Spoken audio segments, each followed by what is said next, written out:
sound set.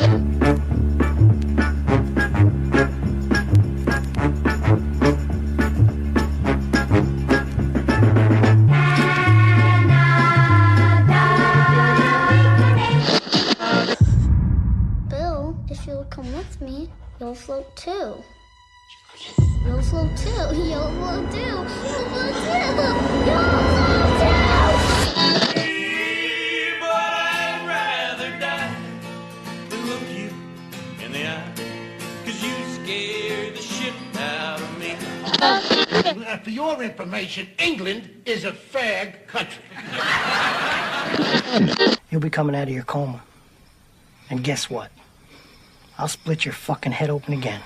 'Cause I'm fucking stupid. I don't give a fuck about jail. That's my business. That's what I do.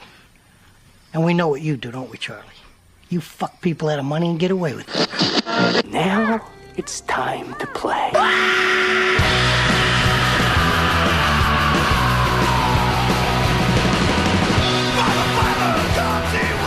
All right, welcome to Last Man on Earth. My name is Lex Durgan. As always, I'm flanked by Matt Ralston. As always, Matt spent his Thanksgiving break dressed up as a giant turkey, strutting around West Hollywood, asking men to see how many feathers they needed to pluck to get to his Tootsie Roll Center. How was your... There's a real run-on metaphor going on there. I know, I had to save it since we didn't tape on Thanksgiving. That was my Thanksgiving gay joke. How was your Thanksgiving break? Did you weep for the Native Americans again? I hung out with some Native Americans. I don't think a topic came up, luckily, or at least not when I was around, probably. I like the fact that there's so many American holidays that celebrate the Native Americans, while it really was just the beginning of the Holocaust, the beginning of the Holocaust of the Native populations. Yeah. I did not know. Kind of germ warfare. Yeah, I did not know there was I always do a little Thanksgiving research. When the Pilgrims landed in Plymouth Rock, there had previously been another Pilgrim, like a few years earlier, Pilgrim invasion or landing, and they'd built a settlement, and everyone died from disease. Yeah, like Indians, like the people, they'd all died. So the Pilgrims we know today, or the Mayflower, were not the first like European settlers in almost the exact same spot. There were previous people there who just all died and took a lot of Indians with them. Yeah, and the big debate, or one of the debates, is like, well, did they know that the blankets per se were killing the people, or did they simply see the correlation and continued giving the blankets? And I'm like, this is what you people talk about? Like, what does it matter? Like, yes. if I observe what's going on and continue to do it. But there were actually Native Americans there, like in Massachusetts, who spoke English because there had been settlers there before. So, and they mostly had killed the Indians through disease. But like, so when the Pilgrims came again, it's always like in the little kids' plays, it's always like the wonder of like the first meeting, the meet cute, like the rom-com meet cute of the Indians and the European Pilgrims. Right. But actually, the Europeans had been there like 20 years earlier and just like sort of killed everybody. So the Indians were like they're like, why are the Indians so non-receptive to us? Well, last time you came, you kind of killed everybody. Yeah, and there was like intermixing with there were certain white people that lived with the Indians and, yes. and certain Indians that lived with the white people. If you ever see that movie, The Heart of the Sea, which is actually underrated because it's about Moby Dick, right? About the real whale. I just think that guy is such a, what's his name? Thor is such a bad actor. Yeah, isn't it Thor? Yeah. Chris Hemsworth? Yeah, I think it is. No, it's not a good movie. The whale scenes are cool, but I'm just saying, like, you will see, if you read, historical accounts, there'll just be one. It's not like the token black guy is a new thing, There's always been token people around. Token engines. Yeah, Chris Hemsworth, by the way, is a great Thor, but they've made him like do 6 other movies where he's just fucking horrible. He's just fucking Thor. He's bad. He's like got Mark Wahlberg acting chops. He's like the hunky. He's big and hunky and muscular and plays like sort of dry wit superhero really well, but he can't act. He's not like Robert Downey Jr. who can move into other roles. You know what I noticed with him is he plays the role, and I don't know if this is vanity or if just movies have gotten weirder, but in every movie he's in that's not Thor, so he's the hot guy obviously, yes. But that's not enough.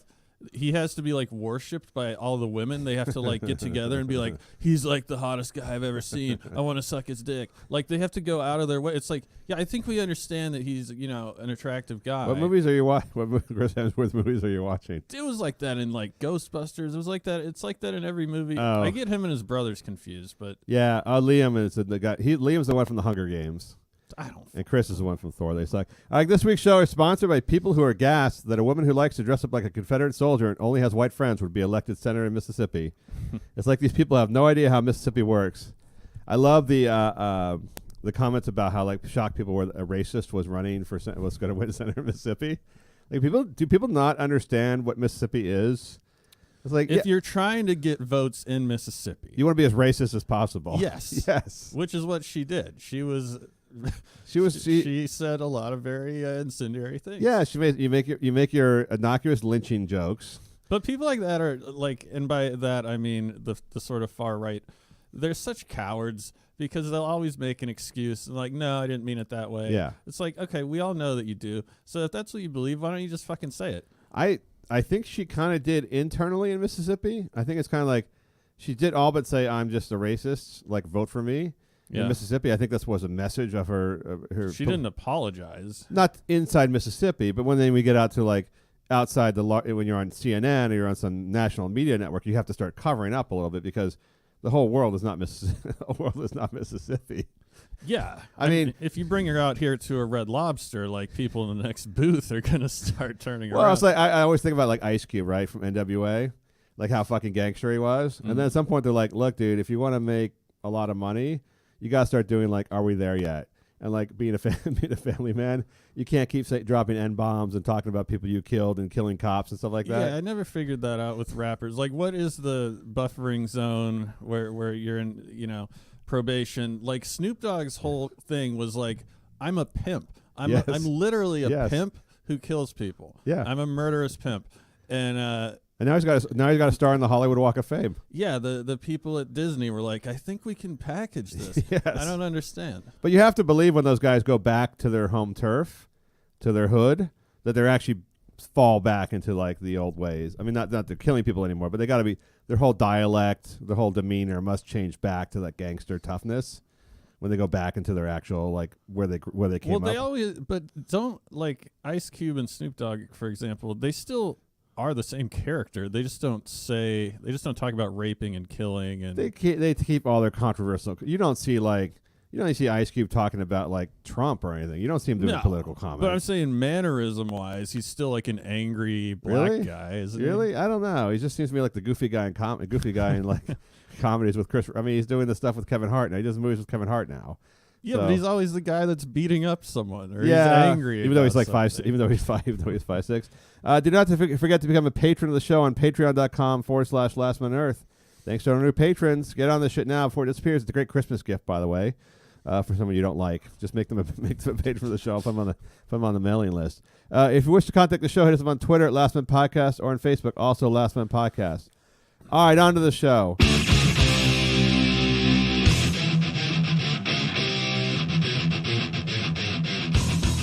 Here's the thing, Matt. Gender dysphoria is 2018's version of, I guess, being gay from like 20 years ago. I don't know what's hip when you went to high school. We didn't have gay, even growing up in the San Francisco area, had no officially gay people in high school, my high school, but probably 10 years later they did. I think being a pothead was that. Really? In my school. Wow. Being a pothead was never cool. I don't think that I remember, like, I guess it was edgy. Well, just edgy. owning and holding pot and booze, I think. Wow, you were really like a really sad American. not super hip. I think it was probably later became the dudes who followed like the white guys who followed rappers and got like sort of gangster and started like dropping their letters and stuff in their words. Yeah. Well, we had some goth. We had a few goths. Yeah. And in Alaska, like goth was actually kind of gangster because half the dudes there are wiggers. Yes. There's only like two guys with the balls to like paint their face white. Like those were the real to listen to The Cure and follow Robert Smith. No one wanted to fuck with those guys. So gender dysphoria is like apparently that and vaping are the two hottest trends in American and British high schools. But there's been a huge, we talked about it so many times, like for all the talk about transgenderism and transgender rights and all the stuff that came up with bathrooms, everything else. only 1/3 of adult Americans identify as 1/3 of 1%. One in 300 identify as transgender on when they take the polls and everything. And most people don't actually know. Oh, you do. You live in West Hollywood, but most people who live in most states in this country don't even know someone who's transgender. So this all seems to be a very hip trend in transgender rights, transgender social media, transgender media coverage. Caitlyn Jenner obviously was a huge story when the ESPY on the cover of all the magazines. And suddenly this idea emerged, and I don't know how this happened because, I think you and I both advocate or believe in gay rights for gay men and women. But somehow this became the LGBTQ went from gay to like transgender really fast, like about 5 or 6 years ago. Like you stopped hearing so much about when gay marriage, I think, was passed and everything was fine. Everything moved to the succession of transgenderism, like transgender rights, but fast. I think it was under Obama. It just happened like it flipped the switch. All the stories in the media were about, because there weren't as many oppressive gay stories anymore. So now it's like, okay, let's pick transgenders because they are clearly oppressed as a minority. Probably around when they put the Q on there too. It was just up until like 5 years ago. It was just LGBT. Well, T is transgender, isn't it? I don't know. LGBT. It was GLAD. I just remember it was fucking gay, lesbian. Then it was LGBT. Q. Oh wait, Q. Did I just say? Am I retarded? Q is questioning. I don't know. All right, there's no questioning. No one cares about questioning rights. All these stories about kids in high school, like the boy who wanted to identify as a girl, the girl wanted to be a boy, wanted her own bathroom, and wanted to use the men's locker room. It went from one story on 2020 that was kind of like heart-wrenching because the parents are like, we don't know what's going on. But, we still love the kids. It's like we tried a bunch of shit. And one legitimately fucked up like 12-year-old who just who was a girl who wanted to be a boy or a boy who wanted to be a girl. And it wasn't just a gay thing, but like really like felt like really lost kid, right? Yeah. You're right. It was one like 2020 or Dateline special in like 2009. It was like you thought it was just a weird novelty. It was a weird. I think it is a weird novel. I mean, by numbers, it's 1/3 of 1%. It's 1 in 300 people. Well, that seems high to me, by the way. Yeah, that seems high to me, and that's probably like, and again, just like it was with, so gay population is like 4 or 5% of the country. So literally, the gay population is like 20 times larger than the transgender population by people declaring themselves. So it's not even close in numbers in terms of minority rights. It's a very small fraction of the population. But it became this hip thing, and so all these kids in school, they started forming clubs. They started having all this gender dysphoria. Celebrities started letting their kids cross-dress. Angelina Jolie was letting the kids cross-dress. Liev Schreiber's kid was dressing like a girl, going to like Comic-Con. The discourse became, there's no, what do you call it? Boys only play with toy guns because we don't give them dolls. And right, the social construct argument. The construct stuff, which anyone who's ever even been around a kid knows is completely bogus. But people just started saying it as if they were experts on it. Yeah, people in L.A. and New York, you mean, and Santa Barbara and whatever other, sort of hipster, like suburban, like wealthy suburban places. Because I don't believe this is an argument in, like, we're talking about Ice Cube. Like, I don't think where Ice Cube grew up, this is, like, gender dysphoria is a big argument. Probably not a hot topic in, like, most of the country in blue collar America. I'm guessing gender dysphoria is not a big thing in the middle schools. No, I mean, there's probably a few, I think in those kind of places, if you're legit, like, you might get beaten to death. Yes, there's a possibility of that. Well, if you're cross-dressing, for sure. But there's always like a few guys or girls that are different, and they seem to be pretty accepted as long as they can throw a punch. Yeah, well, then there was the guy Mac, or whatever his name was in Texas, who won all the wrestling matches. Mm-hmm. The girl who took all the steroids, the testosterone, and they forced him to wrestle other girls, and then he went 197-0 and won 4 straight titles. So these are always like the success stories, I guess you could put it that way, of like the stories were always like how sad they were at 12, but at 16 they were champions of some shit. They'd overcome the stuff with being accepted, and they'd gone through hormones and other things like that. And then YouTube's actors and actresses started coming up on like YouTube influencers on social media saying how gender dysphoria was real. And it all boiled down, Matt, to an argument I had on Twitter with the guy last week who, when I said there wasn't science shows there are only 2 genders, and it really does. There's just no legitimate scientific study peer-reviewed scientific study anywhere that shows there are genetically more than two genders. There's the intersex stuff you talk about sometimes. There's quirks in the genetics, but it's very, very rare. There's no massive this isn't like gay people like suddenly coming out of the closet and like 5% of the country is gay. That's been proven to be biological. There's no such proof for gender dysphoria in science. And so this guy argued with me that I had hard science on my side, but he had soft sciences on his side because all the soft sciences at the universities and schools showed otherwise. Well, yeah. Gender that's where we're at. Well, they changed it. I forgot what the old term was, but gender dysphoria is like, well, I'm unhappy with I'm kind of disillusioned with my genitals, right?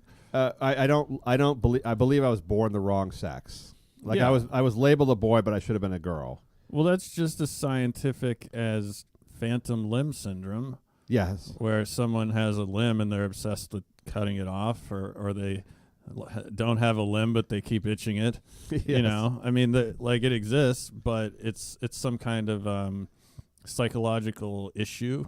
Well, it's not like the government is deciding at birth, like, there's like a little assembly line hopper with a little thing, and it drops, like, it decides every other child will be a boy, every child will be a girl, in which case you'd have massive gender dysphoria, because it's just random. Like, say all kids were born androgynous, Right. and they just assigned you a blue or pink outfit at birth, then of course, yes, there'd be the massive gender dysphoria, but they're not. They have, like, you have balls and a dick, they gave you your boy, you have a vagina and girl parts, they label you a girl, and every now and then there's this very rare intersex character who's born with either hermaphrodite or born with partial genitals, or like the chromosomes didn't quite work out, and they're like, it's kind of undefined what sex they are.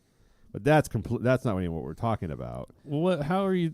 And I don't know if there is a hard science between how you define a hard science versus a soft science. I mean, obviously, a hard science, I would think of something like Kids who had to do homework in college, kids who had to study in college. No, I mean any science is I mean, it's a science. Yes. Like, it's based on theory, and so obviously. Well, I think these people call women's studies or gender studies a science, but right? it's not. Well, there are people is. researching it, but I think it's all psychological. So I'm trying, like, so he would mean by hard science, mathematics. Well, I think it would mean biology, anatomy, genetics, And soft science, so psychology would fall into psychology, the soft science. gender studies, whatever, like social construct argument that, like, you could actually raise a girl out of a boy if you just had a different environment for them. Well, see, yeah, that's just a way of saying I'm wrong and I'm right, or I'm wrong and I refuse to apologize, or whatever, because that's like saying, well, the superior science that we've had for longer and that everyone respects more says this, but you know, this what I believe, so I found this thing that says what I believe, Right. and so we're both right. And it's like, well, no, it's like the They use anecdotal studies. So they'll do studies of, like, boys and girls, and they'll make the boys, like, dress up like girls, and the girls use little toy trucks, and they'll show that the girls will eventually start using the toy trucks or whatever. Some stupid ass study like that completely is just a very propped up, anecdotal, non-temporal study that just shows some little tiny flaw, like some little tiny edge in the hard science work. right. But doesn't mean that's people who deny climate change have more evidence than the people who deny there's only two genders. Because it's just like the people who deny climate change. So it gets really cold. They go like, where'd global warming go? It's the coldest winter ever. Right. And you're like, okay, it is freezing outside, so maybe they're right. I don't know. Well, yeah, and I think it's just someone that wants to appear diplomatic. Like, people are flawed and people are total hypocrites. Like, you'll always meet the guy who, like, developed the theory of black holes, and he's like, so we know for a fact that the universe expanded from this one event. Yeah. And then he's like, but I'm also a practicing Christian. Yes. And you're like, okay, well, you actually can't be both, because the whole point of being like a fundamentalist practicing Christian is that you think Jesus, God created the world and all this shit. So you just can't be both. There's something wrong with you. You can't think both things that are the opposite. That's my whole theory and be about, right about both of them. my whole theory about Stephen Hawking is he just made all this shit up.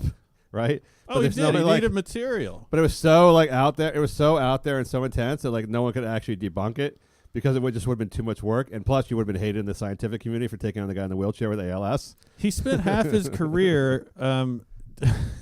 He spent half his career arguing one thing. Then he just changed his mind. Spent the last the latter part arguing the opposite. He's like, yeah, I think I worked something out. It's like, no, you didn't. You had nothing else And writing books to prove. writing books with his mind. Well, but here's the thing. I think even the hard sciences will be debunked at some point, right? As we progress, like the hard sciences of 200 years ago have almost entirely been debunked by the hard sciences of today.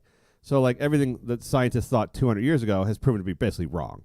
We have new scientific evidence to show like where bacteria comes from, all sorts of things they had no access to 200 years ago. Yeah, but we still have like until I don't know, around the turn of the century, I don't know exactly when, but you know, we had fairly decent peer reviews and the scientific process was respected to where like so a soft science back then was like, okay, so you stab a guy, put the medicine on the knife to heal him. And you're like, what are you doing? Like, just eat a bunch of leeches or some shit. And you're like, okay, so that was like what that's the equivalent of a soft science. But I mean, we'll learn as science moves along. You learn a lot more. You'll debunk more. I mean, whatever it is in gender sciences, in climate, in medicine, like everything they tell you to do in medicine now. Like for instance, everything that's healthy for you now will be unhealthy like 50 years later. Like I remember as a kid, I had to eat a lot of like liver. I had to eat fucking tons of liver. And then 5 years later, everyone said like all the nutritional studies out or whatever said like, yeah, by the way, liver's going to kill you. Like you're going to die from cholesterol. And now, by the way, there's a study saying cholesterol doesn't matter at all. So those things change in fluid. So I'm not saying that like in 100 years from now, 50 years from now, there might not be hard scientific evidence to show that there's more than two genders or multiple genders or that people can be born the wrong gender. That may come about, but you have to use the current science of today. You can't use the science of tomorrow, what doesn't exist yet, to back your argument. This seems like the ultimate what the social construct is that there is more than two. That gender is a fluid process, and you can choose your gender based on, you know, what your personal preferences are. Yeah, and you're choosing it now with the terminology like it's accolades, like it's like how a general has certain patches on his little jacket, like. And it used, you know, I remember when I was in college, I was tutoring high school students, and this one girl claimed that she was an addict, and so she was going to rehab, or she just got back from rehab, and she didn't want to have a relapse, and so I was just helping her with her math. But I go, what happened? She's like, I drank once, and it was just cool to be in rehab, like that's a status thing, you know, like it separates you from the rest of the people. It's like a war wound is what you're saying. That you get attention. Maybe it's also, you know, my parents can afford to send me to rehab. I mean, who knows?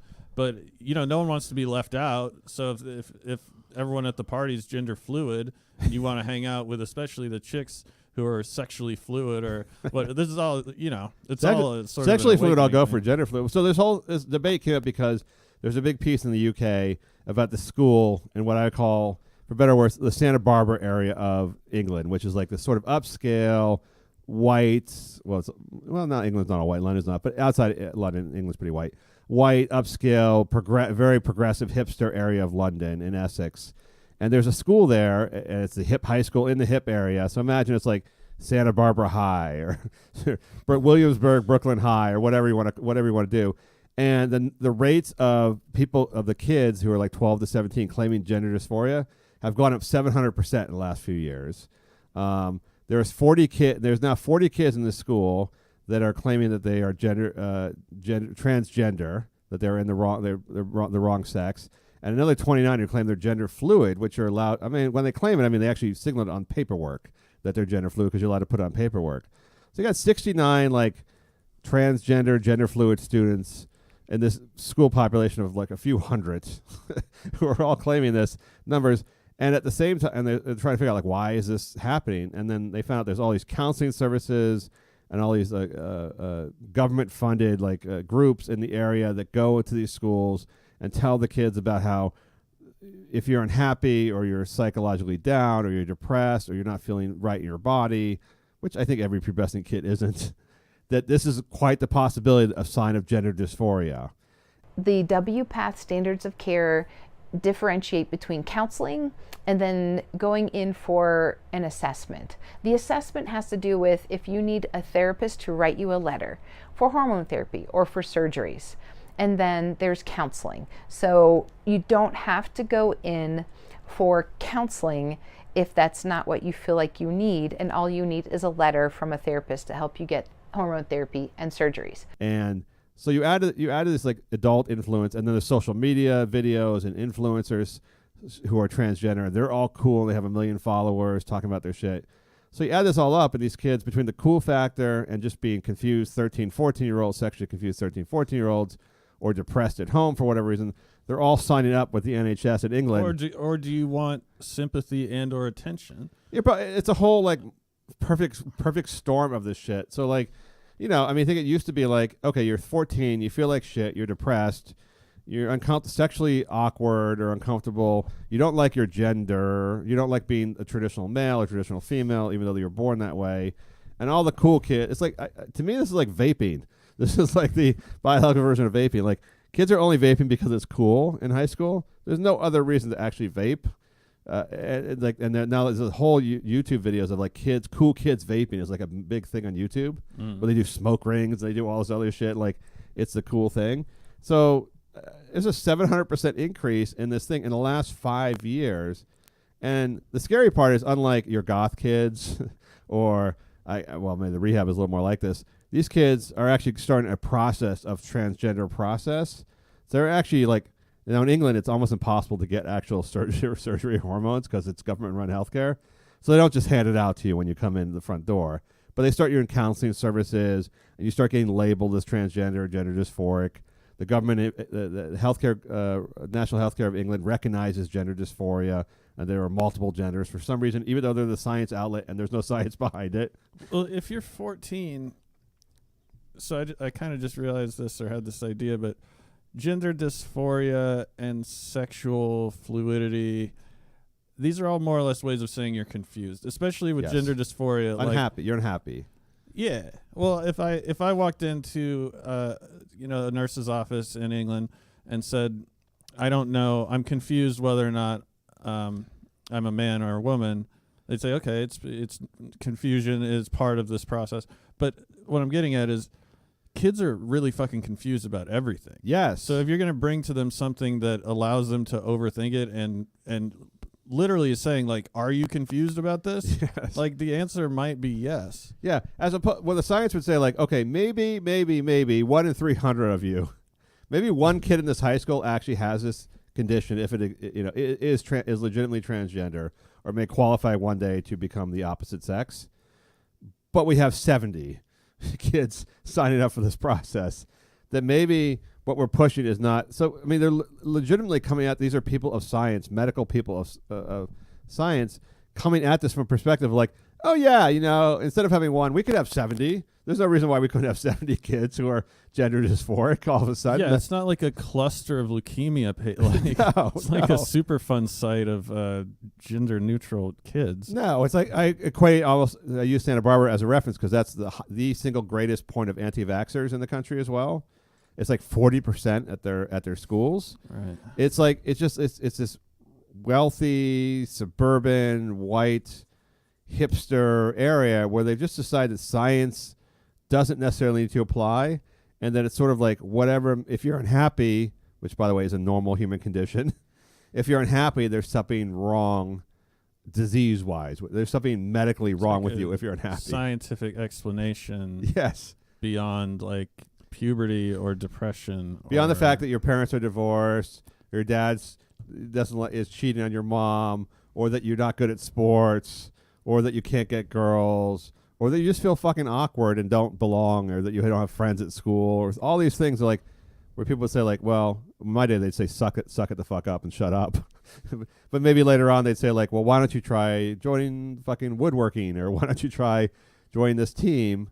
They'd counsel you into doing something positive. Now they're counseling you to the fact that like you're probably suffering from gender dysphoria, and then you're like, oh God, that's why I'm so unhappy. If I just become a girl or become a boy, This will be taken care well, of. I mean, apart from like making everyone a victim and fostering that whole mentality, what does it really matter? So there's going to be less kids fucking and people wearing stupid clothes. Well, here's what I think it does matter, because if you go through a goth period or a punk period in high school, or even a pot period or something else like that, 10 years later it will not have affected you, right? That's nothing. That's just embarrassing photos from your past on Facebook. Your friends are tagging you in. But if you actually start going through counseling, let alone in the U.S. where these kids like 8, 9, 10 are starting hormone treatments, which is obviously that has a long-term effect. That has a long-term effect on you that you never recover from. I mean, think about all the kids who, like, for years were gay, maybe secretly gay, and that affected them, or they were molested as kids, and that affected them. This is some hardcore consequences. Even just the counseling alone, I think, would fuck you up for life. Even being told that you are a boy who should be a girl by your doctor for many years, and being in a support group and going to the nurses and them telling you the same thing, I think that would fuck you up for life. I think it couldn't hurt. I guess here's where we're at a disconnect. I'm having a hard time believing that 90% of these kids are taking this seriously. You think so? I'm just having a hard time believing it. I mean, when I was in high school and they brought in the career lady, no one took it seriously. And they said, "What do you want to be?" When they brought in anyone, you think it's just no one took it. We didn't take anything the teacher said seriously. We didn't take anything the police said seriously. So you think it's just goth? This is just analogous to going goth in high school. I would not picture. It's a way to start wearing lipstick as a boy. It's a way to get out of class for a period to go to talk to some about counseling and get, I don't know. I mean, look, anti-vaxxers, obviously that has a real epidemiological impact. Yes. Because now we have whooping cough and TB and German measles are back. So there's actually a real cost to like believing in this fake science on behalf of your kids, or your kids believing it as well. There actually is some effort. I think some kids get fucked up in this process.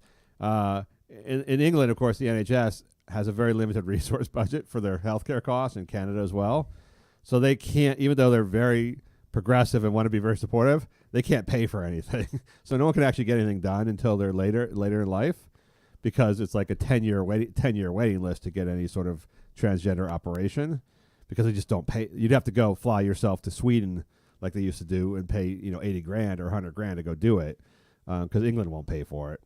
I would almost think you'd be like, if you're feeling that way and you go and talk to some dumb bureaucrat, who has no idea what they're doing, that would almost like talk you out of it in a way. But like, so? I think kids now actually like aren't as hostile as they used to be. Not at these schools, they're not.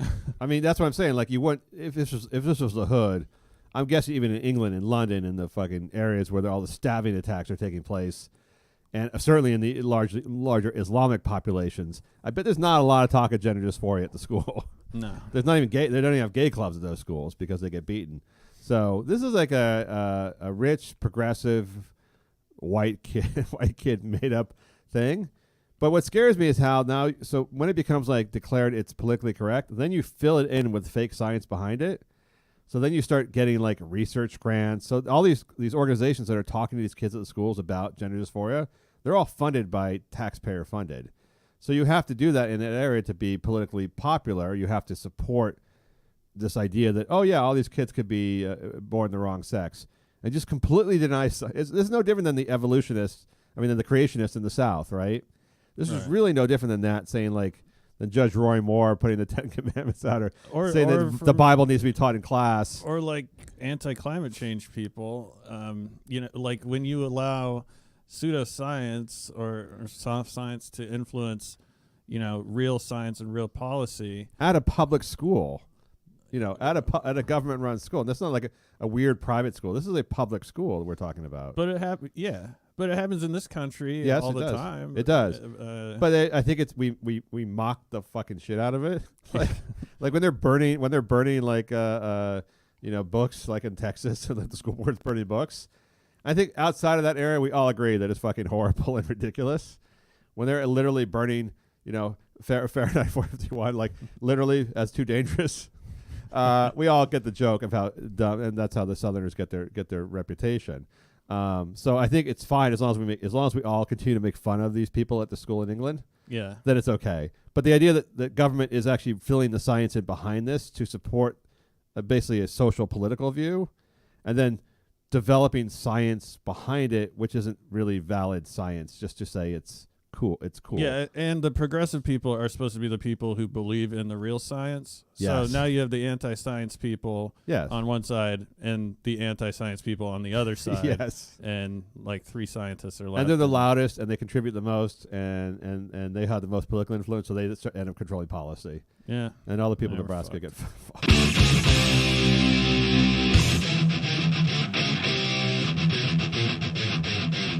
Hi, Matt. I know. I think Lena Dunham was the first celebrity dream girl you had. Did you ever see? Have you ever seen an episode of Girls before? I watched a few. I watched half of one episode. Really? I didn't get it. I thought it was boring. And I watched Brian Williams' daughter get her ass eaten out. Oh yeah, that was a good scene. Yeah. I'll give her that. She was mild. She was, I think, the most attractive of all the unattractive girls in the show. I didn't understand what I was watching. Yes. It was I wanted to watch it and give it a chance because I actually heard it was funny. So I put it on, and it was just like a static scene of these girls like sitting around and nothing was happening, and they were complaining about like, he didn't text me back. It was like a super lame Sex in the City. Yeah, I thought so too. I thought I tried to look at it as like sort of a Jack Kerouac in the '60s, that time and place for those guys on the road, versus these girls in New York, like in their 20s, and it didn't work. It's a good analogy, but those guys were doing interesting things. To you, they were doing interesting things. So No, maybe to like Manhattanite girls. Objectively, Yes. wrangling cattle, Yes. designing rocket ships, those are more interesting things. But I mean, I think they're than sitting around talking about Facebook and a movie about dressmaking. But I think what they're trying to capture is a time and place in Upper West Side Manhattan for girls that are, I'm gonna. But before I tell you I hated it, I'm telling you what I think. The point is like sexually progressive, very evolved. This is like life. Yeah, like you said, the anti-Sex in the City because they're not all pretty in But the no fashion. one's drawn to that. No, it turned out it was the lowest rated show on HBO. People are drawn to. But they felt like I think Spaceships. people at HBO and Judd Apatow who produced it felt like they were doing something important because they were letting a strong female feminist voice create a show. Every few years they come up with this idea that women are going to make porn, and then women will lose on the porn, and then Love it never, and there was a success story of some woman who's making porn for women, and then you look at the numbers and she's doing like 1/10 of 1% of what the Vivid is doing, right? Yeah. It just says, or we did the lingerie for fat women. There was that company like we're gonna make a lingerie for fat women, and they're doing like 1 minuscule % of what Victoria's Secret's doing, making tiny thongs. Yeah, it always fizzles out. It's always the puff piece. They're not on Shark Tank. Like, I'm sorry, what's your overhead on this? Yeah, How do I you- mean, girls must have lost. I assume it lost money, and they gave Lena Dunham a second show. It was on Netflix, I think, called Camping, and that was a big. That was with Jennifer Garner. That was a big fail. Is that off already, or I don't think they renewed it. They made the 8 episodes or so, and that was again about white, annoying, obnoxious, chatty white people going into fish out of water because they're going to be camping. I didn't even hear anyone talk about that. And now that you mention it, Yes. I saw an enormous billboard for it on Sunset Boulevard, which must have cost hundreds of thousands of dollars. And I've never heard one person say, tweet, mention. No one gives a fuck. There's always been these people, like they always are from New York, who get like many bites of the apple. How do I get all these? How do I get the gig where I get to do whatever I want? Yes. And no one cares, and I think it's important, and I get paid. I don't know. By the way, there aren't that many of them unless it's like somebody's son. I think she is from a wealthy connected family. But I mean, I think it's just like you got to be in that social circle in New York. There's always every like 10 years there's another person who seems to be from New York who gets like way too many bites of the apple of like TV shows or movies. Yeah. And they make a series of films or TV shows that are completely forgotten, but at the time they're considered like very hip and avant-garde and whatever else it is. I'm not talking about like artsy stuff. I'm talking about like mainstream films they get released from like, studios or networks. Well, like Pauly Shore did that for a while. Yeah, well, at least his was like dumb. His was intentionally dumb. It's always a New Yorker making films about or TV shows about New York. Yeah. Or sometimes it's L.A. now once in a while. And it's about their microcosm of their cultural world, their little small little bubble. It's like the the girl that directed the Bill Murray movie in Japan. Sorry. Yeah, Sophia Coppola. Yeah. Yeah. That type of shit. She makes the same movies about girls that are lost in their wonder years, and they, sort of in a dreamy state. They're always the same. She did the Virgin Suicides. They weren't bad movies. They're just like, It's always you can tell the person hasn't experienced much outside of their own life. yes. Outside of their own environment. I always feel like I remember when I lived back east, there are always the rich girls, like from the wealthy families, they're always documentarians. They always do documentaries, but at least they would go to like the water crisis in like Uganda, and they would like film like the fucking shit pits in Uganda. They come back and win all these awards and stuff. I thought at least they're doing something socially conscious. Like at least they're going to like fucking Irkutsk and seeing like female genital mutilation or something. They're doing something, right? And they win all these accolades and awards, and their dad pays the $600,000 to fund the movie or whatever. But when you're just doing a fucking like social scenes in Manhattan kind of shit, it's like, yeah, I don't give a shit about that. So that's Lena Dunham to me. And also obviously fat, disturbingly fat, gross, and naked.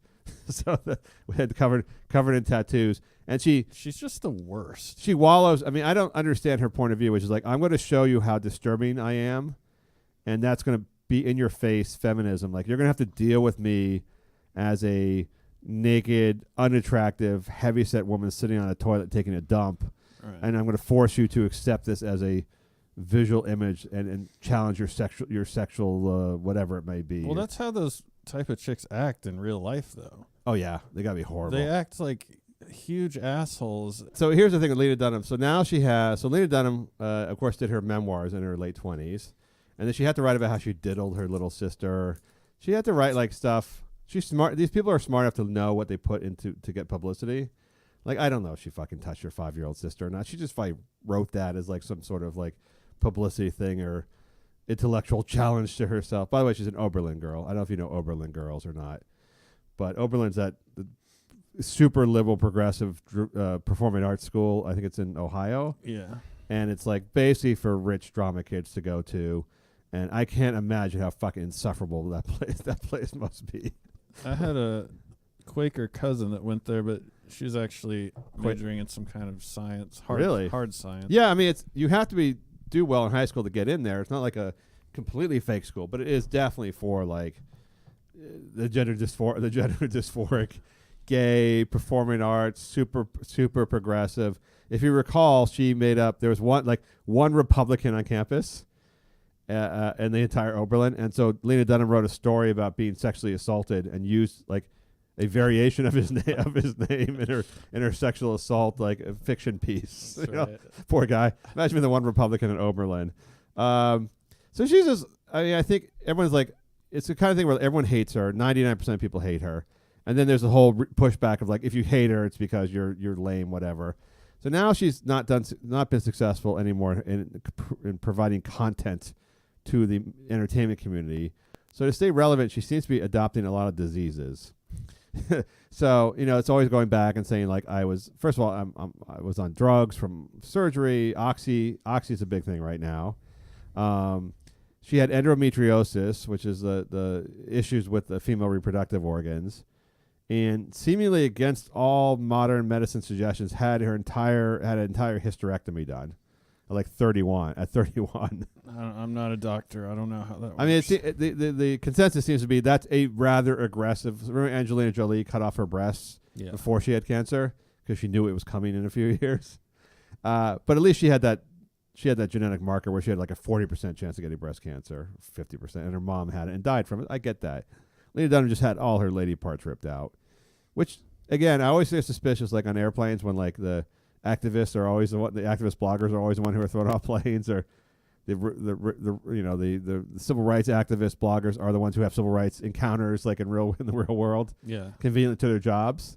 Her job is a feminist, female, sort of off-putting woman, and what happens to her? She gets a disease where she has to have a hysterectomy. Well, I still maintain that if the Young and the Restless can stage a fairly believable hospital room, yes, I don't know how difficult it is to throw on a gown, really, and mock up an X-ray showing your ovaries or whatever. The selfie. Oh, by the way, so your beloved Amy Schumer, of course, is pregnant, and she's in the same social circle. And of course, she had a near life-threatening mid-pregnancy thing that required her to do the cap and gurney shot from the hospital, where she's okay, telling people she's okay. Oh, she had to be rushed to the hospital. She had to have something done. It's a nausea. It's like a bad. It's again. These always. If you look them up, they're always legitimate conditions. Mm. But somehow they seem to affect celebrities, especially outspoken female celebrities, more than anybody else by like 1,000%. Like they just can't go through. I mean, you know. So you just mean she went in for an issue with the pregnancy and she took a selfie of it. She was hospitalized. But what did they do to her? They gave her fluids. I mean, it was like they gave her fluids and monitored her for 24 hours. Like, and then she announced the condition she has, and that she's going to start a donate to charity research for this condition, which is like I think a fairly common condition women get during pregnancy. But you get overly nauseous and some other shit like that. Not beyond morning sickness. I mean, there's always some legitimacy in the actual diagnoses.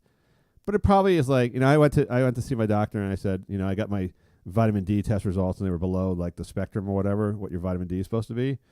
And he told me that 99.2% of the people in this country are below the spectrum of vitamin D. But like that everyone's taking vitamin D as a supplement because the entire country is low on it because they just never changed the scale.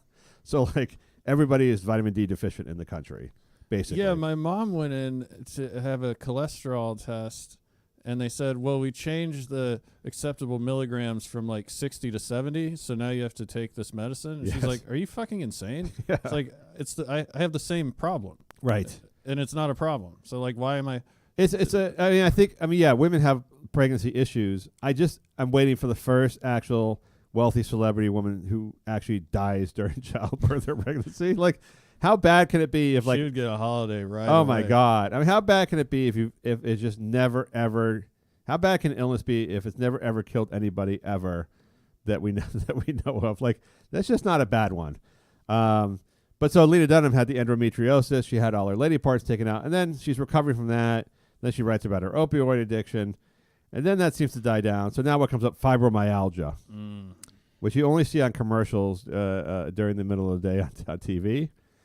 Sort of a nondescript disease. Yes. Kind of pain. You get aching pains in your like sort of your shoulders and your legs, like shooting pains through your body, which I think, again, there's something going on there, obviously, if you're experiencing the pains. Although I love to read studies. There's another study on back pain, which is how there's like way, way, way more industry for back pain these days than it was like 20, 30, 40 years ago.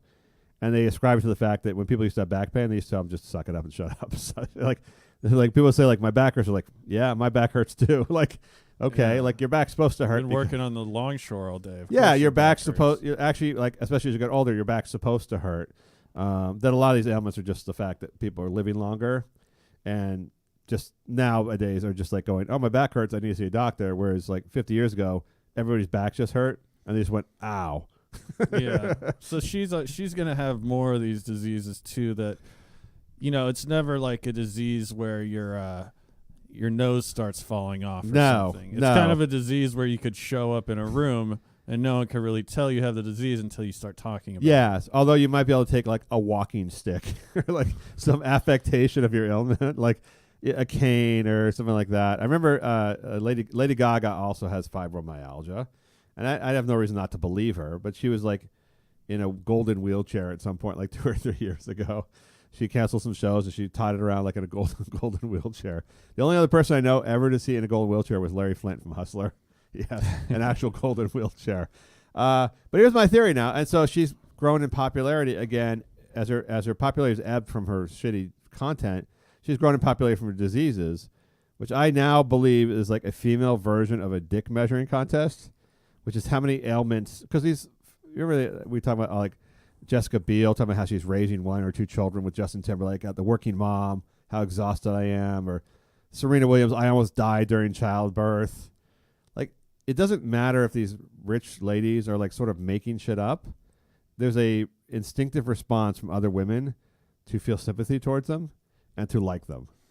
Yeah, it's like this really far removed like battle scar culture, Yes. which is like if you were a warrior, if you're in Braveheart fighting against the English, and I don't know, you have like 10 near misses on your face, you have 10 berserkers. scars, then that signifies that you almost were killed that many. Or if you have this many scalps as an Indian, it shows that you killed this many You get people. more feathers. And this is like, well, here's my Instagram. Here's me with this disease. Yes. This disease. Here I have the chronic back pain, the fibromyalgia. Like, it's the same concept, I guess, just incredibly far removed from any usefulness, but it's probably the same way of expressing your I guess being sick now is like the equivalent of accomplishing something. Well, I think it's also like you get the attention either way. These are ladies who don't have other issues in their lives. They're not working moms. They're not destitute. They're not trying to make rent. They're not suffering. They're white, so they're not suffering racial oppression anywhere. They're not having to have Cindy Hyde Smith as their senator. They're not having abortion outlawed in their city. They're not like generally being assaulted or living in dangerous walk-ups where they might be mugged. So what is their oppression? They have to find oppression. So one area is Trump and the things he's doing to women, or this horrible guy, and another area is just fucking diseases or like women. And it's always got to be a female-focused thing, like the pregnancy or the female hysterectomy or something like that. That other women just instinctively. I think, like when you hear about a guy losing a testicle, you're like, ooh, you're like, ah. But this to me is like dudes doing fucking bicep curls at the gym, like the dudes with big muscles. This is just, and the other guy's like, oh, wow, look at that guy doing the 90-pound dumbbell. Yeah, it is. It's like a totally perverted dick waving contest. Yeah, where like, what is your actual achievement? That's if you have a real disease or even, a modest disease, that sucks, obviously. But that's not in and of itself that's not an accomplishment. Yeah, if we're worshiping the people who are going to live the least long, in theory, well, yeah, that's like true if too. we're just worshiping the people that are the sickest, yeah, that's kind of come full circle from kind of how we evolved as people, right? Yeah, and again, I think, by the way, the people that worship this are in the same demographic category of these people. I just don't think like the Hispanic woman working the fields in Iowa is going, oh, poor Lena Dunham. Oh, que lastima. Lena Dunham has fibromyalgia. Ladies are the lettuce pickers. Lena Dunham has fibromyalgia. We must send her our extra quarters we find. I don't think so either. It did occur to me, and I'm not saying I believe to be true, but it occurred to me the gentleman who had his eye blown off in the war. Yes. Whose name I'm now escaping. What's up with his eye patch? I tried looking it up. Yeah, I didn't know It's the weirdest looking eye patch I've ever seen. And I'm like, is there not and it's like has a shade on it. Yeah, I didn't quite understand the eye patch. I'm just like, is there not a better way to? Well, so like, apparently, is he signifying like, is he doing a version of this? Well, so what I read about his actual injury was that it's actually beyond the eyeball itself. Uh-huh. So there's a lot of disfigurement around the eye. That if you put just like some guys put like the glass eye in or the fake eye in, right, it would look gross. His eye would look really gross because the bone structure, like the tissue around it. Yeah, the bone was all fucked up and everything like that. So it would look really disturbing to people. Okay. So I think he needs to cover it with something. I guess you have an option of wearing giant like Stevie Wonder glasses or something. Well, that would be. But that would only be one. But you'd have to have Stevie Wonder glasses, like one eye Stevie Wonder glasses, because one eye works. So I agree with you. The patch is an odd thing. I mean, it was sad that Pete Davidson picked that as the most obvious joke. But considering how he lost the eye, he didn't lose it like in a beer pong contest. I mean, no, I'm not trying to be Pete Davidson. You do not see guys with eye patches around. Well, and just like I don't know much about eye patches, but that's why his joke isn't even that great. Because I'm looking at the eye patch like this is an incredibly sophisticated piece of equipment here. You think it's like bionic? You think he has it's like hanging at a certain angle. It's not like a Halloween eye patch. No. It's not like I had to wear an eye patch when I was like 3 years old for my eye, and I had to suffer all the pirate jokes for about 6 months. 6 months. I'm still tortured by it. That was just like a sticky eye patch that hurt like hell to rip off. I remember that. I think there's every reason to hate Lena Dunham, and so anytime you write about her now, everyone just writes, "This is a sick woman with serious illnesses, and you cannot mock her." Even though I think her whole point is that she wants to be mocked to prove that you're a lesser person than she is. I don't understand that shtick is so convoluted that I don't think unless you live within a 30-block area of the Upper West Side of Manhattan, you could possibly even understand what she's going for in terms of her public art. I think it's just you're so you're so into yourself, and you've gotten credit for doing things that aren't that great. It's almost like I'm sick, take care of me. Like, Yes. like I have a slight cough. Like everyone crowd around and fan me and bring me some Kentucky Fried Chicken and soup and some Yes. orange juice and whatever. Like I almost feel like it's just like a wallowing in your own shit. You know, It's that weirdness I feel when like everyone surrounds a punter after a great punt. Like your job is so lame. You clearly have the lamest job in the entire operation, and then you kick a great punt. Everyone comes and high fives you that one time during the game or whatever. I'm like, no, the punter should never get recognition. If the world is not correct, the natural order is upset when the punter or a kicker is lifted on the shoulders of the the real athletes. Like the 44-year-old Swedish guy with a mustache gets lifted on the shoulder of the real athletes. That's when the world to me is completely upset. I don't understand. That should never happen. I think a more apt analogy is the punter punts the ball backwards. Everyone boos him. Yes. And then there's one guy that gives him a thumbs up, and then he takes a photo with that guy and posts it on his Twitter feed. You may be right about that.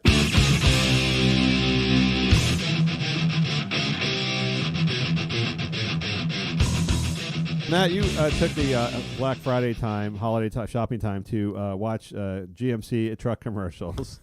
Actually, by the way, you should go to mattralston.net. I thought that was one of your funniest pieces ever because I could sense your anger in it. There was a clear, I don't know, is it misogynist is the exact word? It's hard to tell because you're making fun of beta women, obviously, modern women who are controlling their men, but also the men who let themselves be controlled, the beta males. Soy boy is my new favorite term.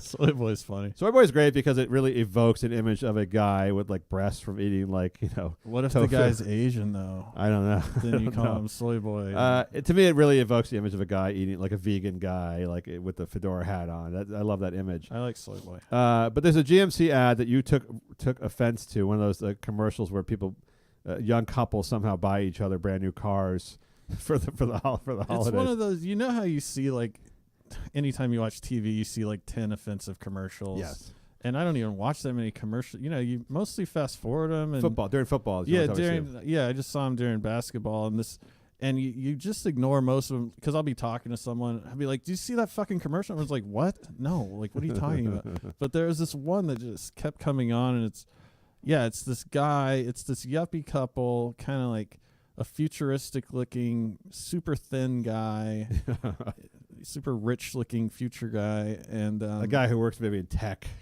Yeah, like a very tech guy. And his wife, who's just a cute, normal looking chick, not like, doesn't match him. Yes. She's just kind of a feisty. Not sexual at all. Not sexy. Attractive, but not sexy. Tilda Swinton is, like, you would think to match this guy, if you haven't seen the commercial, he'd be dating like a Tilda Swinton or like sort of an androgynous model. Yeah. But this is more just girl next door. Yeah. Jennifer Garner type. Yeah. So she comes into their kitchen in their nice modern house, modernist, and she's like, "Hey, I got us both Black Friday presents." A house that, by the way, in LA would run you about $3 to $4 million. Oh yeah, these people are incredibly loaded, and miserable. Yeah. Neither of them are smiling. They're buying each other Black Friday presents, which, I mean, just that's cringeworthy right there. Got a great Black Friday deal. One for you, one for me. Aw, I love it. I got us a little something, too. One for you and one for me. I love it. Oh, actually, that was supposed to be for me. I love it. And I loved it. You love it. I love it. I like red. Because it's not even a holiday. No, nobody does that. Like absolutely nobody does that. So she gets some matching Fitbits, matching exercise monitors, and he's like, "I got us something too." And they go out in the driveway, and he bought them both brand new $50,000 GMCs. Difference being one's a red SUV, which is obviously the gag is that one's for her, Good lady, and then he bought himself a big gray manly truck, manly stone color truck for himself. And she's like, "I want the truck," and he's like, "No, but I thought you." And she's like, "It's mine. I want it. I want it. I'm keep." And then that's the end of the commercial. It's like, haha. It's like, bitch, he just bought you a fucking brand new SUV, and you know which one is for you. You bought 2 Fitbits, which cost $100 at the most. He just spent $120,000 on cars, and you're going to make him drive the red car that he doesn't want. The red SUV. Because you just decided in this spur of the moment that all of a sudden you like black trucks when you've never mentioned that before. You're a fucking cunt. Yeah. You're like a terrible person. The most mysterious part about that specific commercial is I have no idea who that appeals to. Like, I don't know what they spent a lot of money on the commercial, and they spent a lot of money buying the media time for it. I don't understand who that appeals to buy a GMC truck or SUV, because both people in the commercial look fucking horrible. And by the way, this is a completely unreal situation. Nobody buys. First of all, no one buys outside of like, I don't know, an NBA player, Tristan Thompson. No one buys their lady a fucking car for Christmas. Yeah, if they were like, it was a Saudi sheik, and they went out, he's like, I bought us 2 matching cars, and then he like murders her and fucking gang rapes a bunch of chicks. I'd be like, okay, those are the types of people that buy 2 new cars for no reason. They 2 brand new $60,000 cars, put bows on the thing. Like, where'd their other cars go? You gotta be, first of all, you gotta be loaded. Second of all, if this was a modern woman, it's a very anachronistic, because like, maybe in the 50s, like the guy would get his wife her first car, like a second car for the family, and buy the wife like the very practical station wagon, because you can take the kids around the wagon or whatever. Like, what kind of guy buys his wife a car, and what kind of woman would allow her husband to buy the car she's going to drive for the next five years without seeing it or picking it out or like that? There's no woman like that. Yeah, because if they were in the market for a car, especially her, yes, she would do this about 10 times is how long it would take for me to get it. I like Kelly's car. Yeah. You know how she has that car, that red SUV? Yeah. Or when you're driving down the street. Like, I kind of want one of those. Like, that's what she would do. Like, they live in the mountains. Was she just stranded in the house for the last 6 months? No.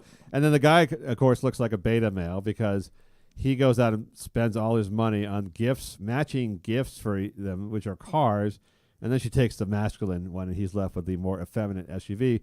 And again, that's not a real situation, first of all, because the guy who's that beta male is not going to be buying GMC trucks, because you and I discussed before the show, we've never seen anyone but a hyper masculine compensating male drive a GMC truck before, outside of people who actually need them for work, like gardeners and landscapers and shit, construction guys. The only people you see, like suburbia, that are driving those cars are guys compensating for their masculinity. So those guys are all fucking hyper masculine. There's no fucking soy boys buying GMC quad cab trucks to drive around fucking Silver Lake. It occurred to me that maybe they thought of that, and that's why they made it clear that they live like kind of in Colorado, where he might actually necessitate the truck. Yeah, because that guy would just buy a mini, like a Cooper or something. So what? So he's like a tech multimillionaire in Aspen, and he's decided to buy matching GMC trucks for he and his wife. He's just like, is that like the white version of rapper? It's like a rapper buying like the Jenner girls like a Maserati or something, laying out a Maserati for their birthday, or for all their, like LeBron buying his 6 best friends like Lamborghinis. What the fuck is that? Who buys a car, an upscale car for somebody else? I've never even heard of that before. I don't know, just like rappers, billionaires, like tech billionaires. I don't. But again, like, who does that? That doesn't appeal to guys. The guy looks like a fucking. Well, doesn't it appeal to? So I think what they were trying to signify through their symbiotics or whatever is, don't let a guy push you around. Or a woman can drive a truck just like a man. It's like, yeah, but he bought you the fucking truck. And also, women, but here's the thing, women don't buy GMC trucks. I mean, there's some diesel lesbians who might, but that's a small percentage of the market. So is it for men who want to be cuckolded by their wife? I don't know. That's the thing about those ads. Sometimes you see those ads, you're like, who buy? I mean, so now compare this to the Ford. So Ford is running these ads with Bryan Cranston. We're like, we make things. We've been making things for 100 years. They basically, without saying the word guy, they're like, we're guys who make shit. They're laying bricks. They're building skyscrapers. There's images of like the 30s where they're building bridges, and guys are driving trucks for construction. And then they're always driving trucks in the desert for some reason, spinning out the desert to create the cloud dust. That's obviously a hyper masculine drive Ford, and they have the loud sounding metal sounds and the fucking rivet sounds. That's for guys. I get that. A guy goes, yeah, he's watching football, and I'm like, fuck, I'm going to buy a Ford. Yeah. I don't understand the GMC thing at all, to appeal to a yuppie couple that doesn't seem to buy GMCs in the first place. I mean, maybe if it was made just for Black Friday, because women, I would guess women are 80% of the Black Friday shoppers. Oh, probably. If not But more. are they like impulse buying GMCs? Like the Lexus to Remember thing, I get the Lexus to Remember thing. Because I think if you're with the bow and stuff like that, I think if you're like, to me, that's a sign that like as a dude, like a sort of a modern working professional dude with an equal wife, you might at least together go buy a Lexus. Like you're not going to surprise her with a fucking Lexus in the thing. Because again, no woman would accept that as her car with a guy buying her the car. But like I can see them going like, honey, I want to get you a Lexus for Christmas this year. You work, I work, or whatever, something like that. That at least makes sense. It's usually a black couple nowadays, by the way, in the commercials. Yeah, that sort of makes sense. Yeah. But the GMC thing was just, I don't, sometimes I see a commercial, I just like, I don't, it's just, I feel bad for guys and I don't understand It's it. a bunch of people at an ad agency spending all, like, they are thinking this thing up. And if the commercial makes sense or not, it's not like anyone's really auditing this. No. GMC has $1 trillion, so they still get paid. Like, and there's and no these real. and these are feel-good ads. These aren't responsive ads, so there's no way to know if it actually helps sales or not. I always go back. It's always that, is it Wyden Kennedy? There's that major ad agency in Portland, and they did like the Seth Rogen, Amy Schumer Super Bowl commercial, and I bet they did this. It's like, I was always like these hipster guys, fucking gender dysphoric kids like in Portland. And I think like in Portland, all this stuff makes sense. And then nowhere else doesn't make sense, but they win awards for other shit. Like, oh, another great commercial. I'm like, does this work anywhere outside of the west side of Portland? I don't understand this. At the vegan coffee shop, you're winning awards, but like, does this sell a single truck? I don't think so.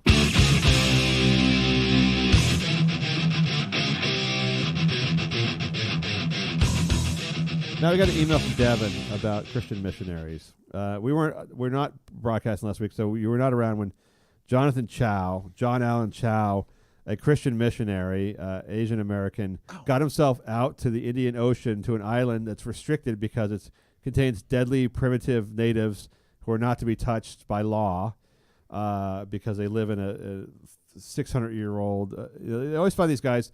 They always find these people in Brazil in the rainforest who've never been touched by humans before, like the outside world, and somehow they're all still smoking cigarettes. Like when they find them.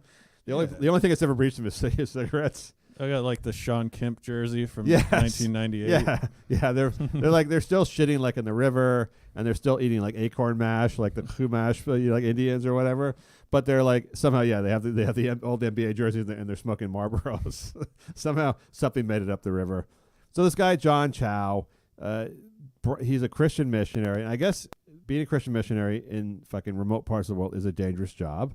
He took it on. He has a calling from Jesus. And So he's the real deal. He's like a total schizophrenic. He's a total lunatic. missionary, like diehard. Jesus is telling me to go convert people. Like a solo missionary. Yeah. Well, I mean, belonged to this group of missions, but like I guess he took it on himself to bribe fishermen to get him close enough to kayak to this remote island in Indian Ocean where the only interaction with this primitive culture has been people will get attacked anytime they go near He's the like, island. it's been too easy not converting anyone who are much more worldly and exposed to outside cultures in these sort of urban areas and getting through to no one and being hated and having my life threatened. So I got a better idea. Well, I think as a Christian missionary, like, don't you want to almost, it's like a signal to put your life in danger, right? I mean, you're really like putting it out there, like you're really for Jesus. If you're just sitting in fucking in Ohio sending pamphlets out, you're not doing shit. But if you're in the fucking Indian Ocean going to illegally going kayaking to a primitive island where they've been known to kill all the last people who went there, like you're top of the Jesus charts, right? Yeah, but I'm just saying you could get rejected just in New Delhi and not, probably not be eaten by cannibals. Have you ever had Mormons come to the door before? Yeah. So when I lived in for a while when I was younger in Scandinavia, the Scandinavians are extremely polite people. They will never turn anyone who comes to their door. It's just a cultural thing. Plus, they've never been invaded by anybody. They're all just white, happy people. So when the Mormons come to the door, and the Mormons will come to the door at this family I live with, the Scandinavian family, and I'm like, oh, Mormons, let's fucking like bang the door in their face. So like, oh no, we can't do that. They invite them in for like 90 minutes, and they have to put lunch out. And the Mormons are just fucking in heaven. Like, if you're a Mormon missionary, go to Scandinavia because they're not, like, just polite. Culturally, they're not allowed to slam the door in your face. They have to sit down, discuss your pamphlets. They don't hide? No, they don't hide. They discuss, like, fucking John Smith or whatever. They look at the pamphlets. They discuss, like, the whole thing, and they have to serve a meal, and they do the whole thing, and then they thank them, and I don't think they convert anybody. But, like, it's a whole pleasant experience. That's the place you want to go. Versus this island in India, in the Indian Ocean, where John Chow went and was promptly murdered by bows and arrows, by the villagers when he arrived there with his Bibles. Which is a great story. That's a great story, by the way. Yeah, it is. It is a nice little simple slice of life. I like it. And I think most people figured out, like, so missionaries fucking have destroyed the world pretty much, right? I mean, the Christian missionaries came to Latin America and just fucking led the way for the military invasion of the Spaniards and the Portuguese, took all the Incans and the Aztecs and converted them to all these native South Americans and converted them to Christianity, and then ensued 600 years of shit.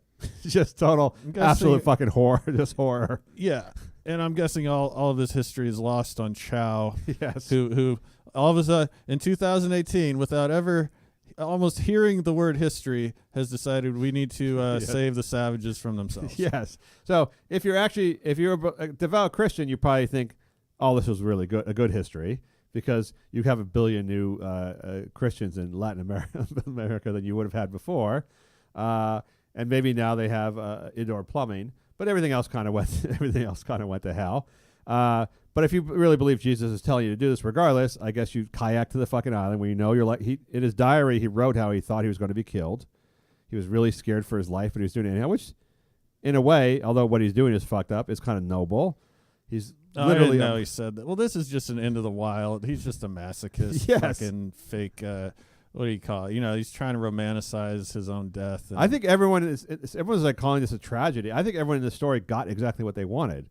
Yeah. He got to go to the island and be a martyr for Jesus, and the savages got to bow and arrow and probably eat him at the eat him alive at the stake, and remind everybody else in the world why there's a restriction for going to their island. Which, yeah, by the way, might be a reason why it is restricted, is because, you know, when they're eating sago and just eating like starch, like you can barely chew, the more aggressive. You think they get aggressive?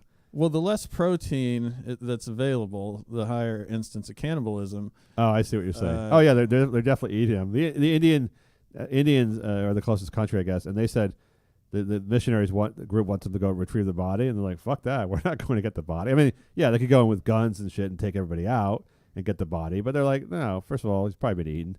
Second of all, fuck him. Fuck him. We told him not to go. Yeah. And just, again, in terms of history, did you not learn anything? Like, okay, yeah, now we'll come back and start this huge tribal war. Yeah. And then eventually they'll all be shot. Yes. What, for this guy's fucking dumb body? And they'll put up a memorial church in his honor. He'll be a saint. He'll be named a saint. Yeah. I don't understand the whole thing. I was kind of happy. I mean, I don't want to be happy someone died, but I'm kind of happy he was killed. He was kind of happy he was killed. And by the way, I think the natives are really happy when someone every 20 years shows up. They could just bow and arrow to death, because there's probably not enough of them. They can kill each other. They kind of need each other for reproduction, so they probably have to wait for visitors to come to actually practice their human hunting skills. Yeah, it's like a rite of passage, and no one talks about it. They don't even talk about it to outsiders, because then they know, we'll come in there and try and convert them and shit. Like Michael Rockefeller, he was in the Papua New Guinea area, essentially looting these people for their artwork. Yes. So he could take it to a museum. So he walks up on the shore like, "Hey guys, guess what? My boat, actually, my giant catamaran." So, and they're like, "Dude, you are getting eaten right fucking now." I fucking love that, actually. Now I'm really happy. Now someone has to go. Now another missionary has to go retrieve his body. Yeah. Anytime someone goes past the sign that says "Don't go past this sign, danger," I felt a little bad for the kids in Thailand that got stuck in the cave and went past all the danger signs. At least they're kids. Yeah. This is a fully grown adult who thinks Jesus is speaking.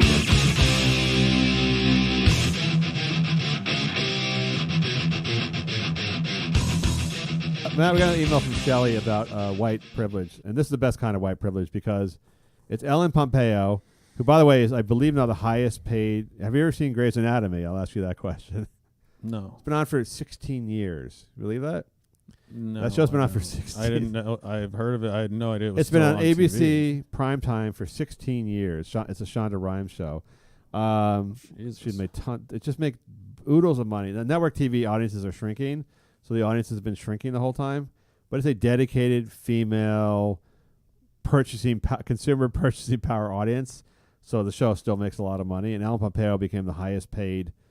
She had to. There's all these stories last year when she renegotiated her contract where she had to really find her inner strength to negotiate herself to be the highest paid person in television, because you know how hard that is. And she felt like she needed permission as a woman to ask for $20 million a season to film 15 shows or whatever it was. And by the way, Shonda Rhimes, the show producer, helped her do her negotiations with the network. It's like when your boss helps you to get your own pay raise. It really sounds horrible and oppressive. Because I think as women, sometimes we're afraid to ask. We're afraid to be vocal. We're taught not to be.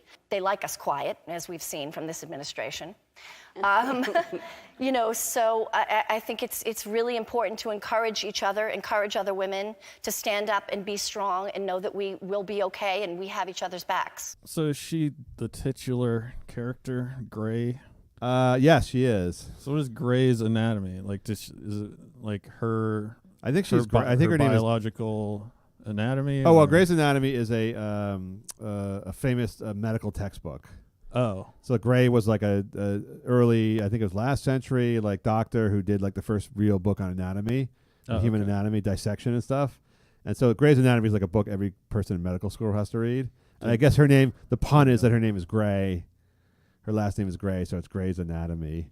She's a doctor. It's not much of a pun, though, really. No, it's just a doctor show, and all these hot doctors were on it, and females. Anyhow, point is, she's now like a female hero for having got herself $20 million. She got a great accomplishment, which is fine. So she's at one of these power lunches that they have every day.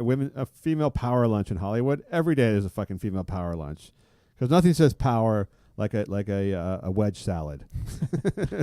Like ladies getting together for a wedge salad with dressing on the side. What is a power lunch? It's like a bodybuilding thing? No, it's a luncheon where women and all business, like a business lunch.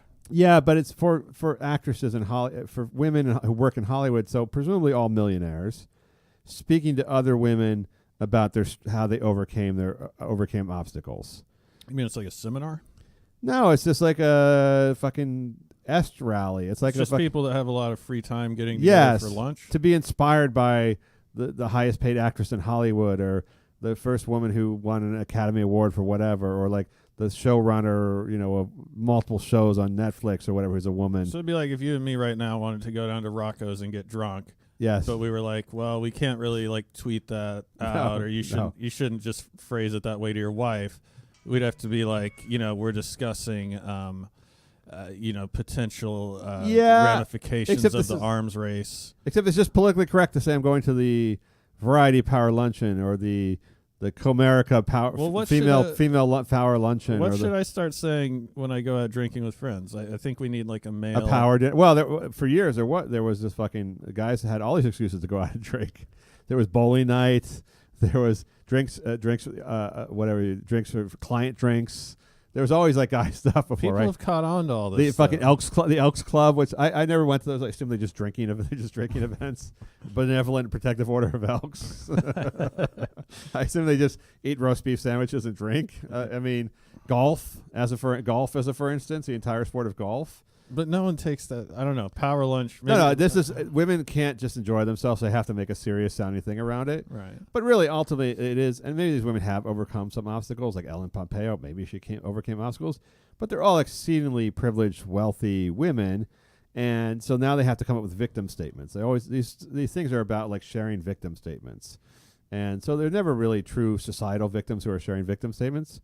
So now that the women have done so well in Hollywood, and now like she's the highest paid person, and the other person next to her is the Shonda Rhimes got $100 million deal with Netflix to produce shows, and whatever. What other women can complain about, because they're all doing really well, and not the bottom probably, but all the women at the top are doing really well. And so all these women who are speaking about their victimization and oppression are all really in the top 1% of 1% of people in the country, living in mansions with domestic Honduran domestics waiting to come across in the caravan to service their toilets. I mean, what are you really going to complain about? So Ellen Pompeo came up with the fact that as a Caucasian, she is upset when she goes to film or TV productions or commercial productions, and the crew does not reflect the diversity of the world that she sees.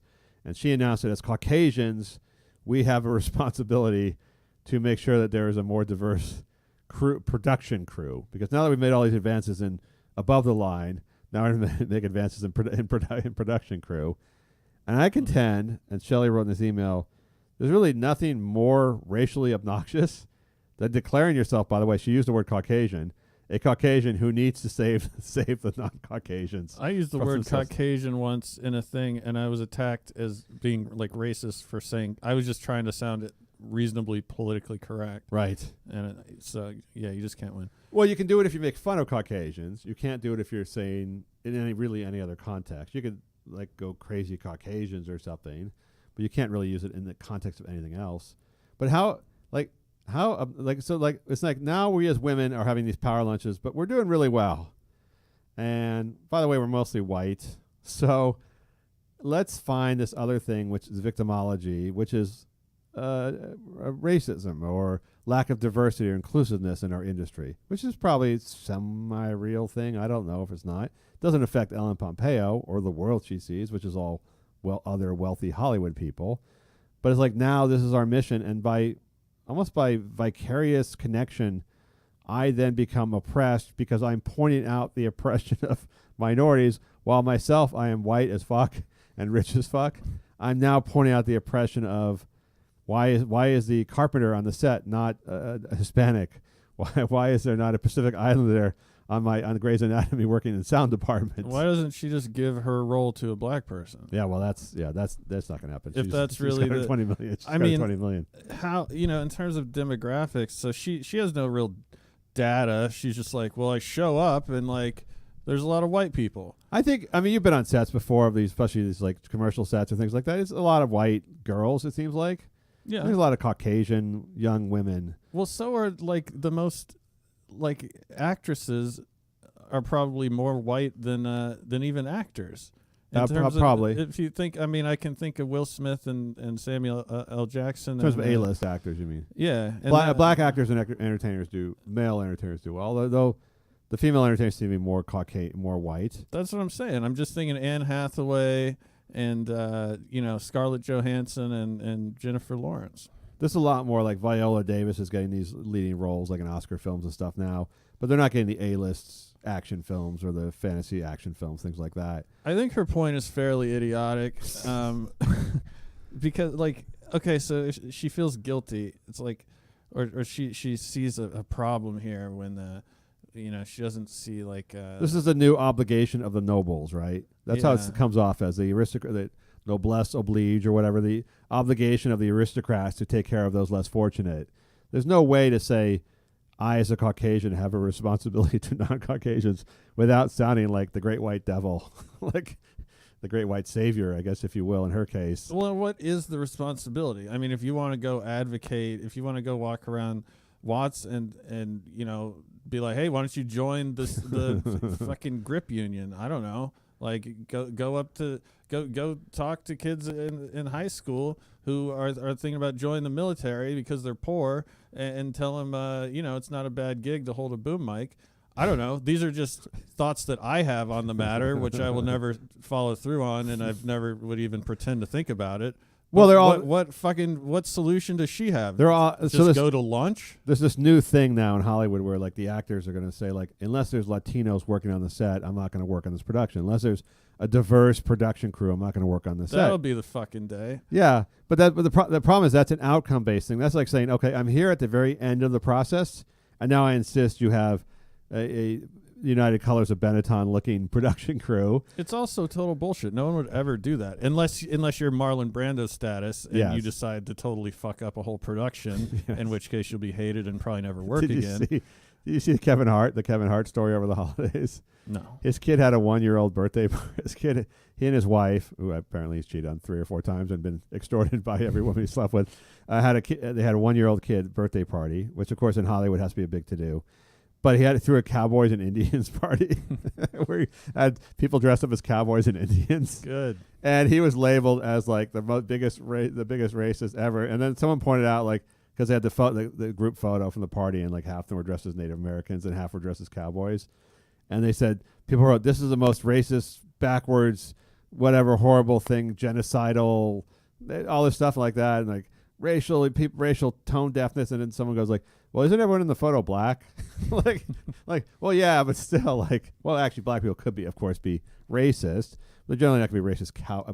Well, black people could be cowboys too. They could be cowboys too, and I guess they can't be Native Americans. But it was just like whenever people like that, and Kevin Hart's obviously seen as a likable guy, and like nobody thinks he's got a bad bone in his body, and he probably supports a lot of progressive causes. So then they hit this conundrum of like, what do we do now? Kevin Hart, who's a black, sort of like socially progressive guy, threw a Cowboys and Indians party. What do we do? Like, do we attack him? Do we like? We don't want to lose him. He donates to our organization. Like, these people are it's just such the tail that the head snake eating the tail, right? It's consuming itself. Yeah. You run out. Like, so now you're Ellen Pompeo, where you're a woman who's making $20 million a year just on her one TV show, which films 3 months a year. She makes another $30 or $40 million in other endorsements a year. The most privileged of privileged people in this world, in this country at least, a wealthy white female celebrity, attractive woman. What's she going to complain about? Oh, there's no Asian people working the grip. Like, so she's saying with a straight face, she's going to show up onto a set. Got half the check already. Yeah, getting paid for all the session, and sorry, I'm going to pack it in. Yeah, because I did a head count. Yes, you're a fucking liar. Yes. You're not going to do that. I still go back. Another fight I got on social media was the woman who produces the remake of One Day at a Time, the Norman Lear show from the 70s. Oh, but it's with Rita Moreno, and that's a Hispanic family now, which is fine, whatever. I have no idea what you're talking about right now. Netflix has a remake of One Day at a Time, was the one with Mackenzie Phillips, and who was a woman who married Van Halen, Valerie Bertinelli, and some other people in the 70s. It was a Norman Lear. After All in the Family, he did One Day at a Time. It was like a single mom raising 2 kids in an apartment. It was very progressive in the 70s. And dealing with being like a woman in her 40s who was raising 2 kids. They'd never had a TV show like that before. He always had groundbreaking TV shows. Now it seems silly, but at the time, it was always like happy family TV. She was a divorcee or widow. I can't remember. This is like a sitcom? Yeah, it's a sitcom. And the daughter was like in high school, but she had to deal with drugs and other things like that. So it was like one of those first real life TV shows. And they remade it in Hispanic now. Now it's Hispanic. Rita Moreno is like the grandma, and someone the cast is all Hispanic. But the lady who runs the show like keeps posting like the demographic stats of all the people who work on the show. And she's like 30%, 60% minority, 70% female. And then I'm like, okay, I guess she figured that out. And then she put like 40% gay, LGBTQ. I'm like, what do you actually do? Like, are you actually asking people if they're gay? I mean, you just going like, Steve looks gay. Let's put him down. Like, and they're like championing this as like, this is the future, right? This is like, I'm like, really? The future is you figuring out who in your crew is gay? And like, how do you even know that? Or how do you know if someone's mixed race or how like? And by the way, people are just it's such a perversion of like inclusiveness. Yeah, and of demographics. Yes, because that too. People have always been gay. In the future, 4 of your 10 friends are not going to be gay. Sorry. No, they're not. But there's always been gay people working. I mean, we had Rock Hudson. I mean, there are always gay people working in Hollywood. Yeah, it might be a little more. I just don't. But that's. But by the way, you're not actually not allowed to ask your employees if they're gay. So I'm just wondering, like, how did like. Okay, listen, I'm not allowed to ask you, but kind of give me a wink if you dig dudes. like yeah. How are you tying this? By the way, is that person you're calling Latino really full Latino? Are they part Native American? Are they part Asian? I mean, it's like it's such a disturbance, a disturbing way to become inclusive by putting people into their little label and then declaring how great you are because you have like 40% LGBTQ. Why does your employer know that you're gay? That's not even supposed to happen. That bothered the fuck out of me.